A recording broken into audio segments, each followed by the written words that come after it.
Hi friends, this is Sai Akash, a practicing chartered accountant from Hubli. Are you dealing with those goods or services which are partly taxable and partly exempt under GST? Well, watch this video till the end.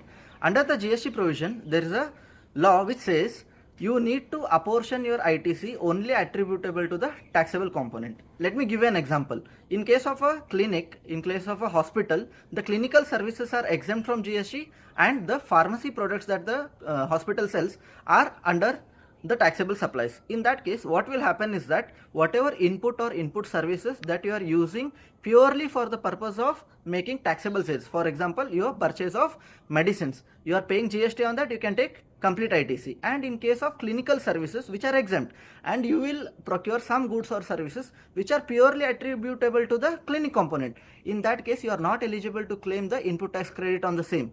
And then comes the third component. Let's say for example your Wi-Fi charges, your accountant professional fees, or maybe your software charges and some printing and stationery common expenses, wherein the expenses are common. You are using those input and input services for making exempt supply also, for making taxable supply also.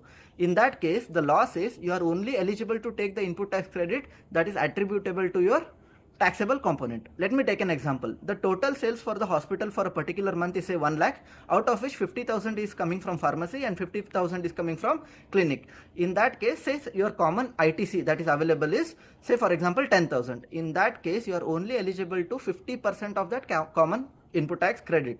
In other words, you are required to reverse the 50% component which is attributable to your clinic sales, that is your exempt sales. A similar provision is also applicable for your capital goods. Say for example you are using your computer, your printer, or maybe furniture in the hospital. They are for common use. People use it for your pharmacy also and they use it for your clinic also.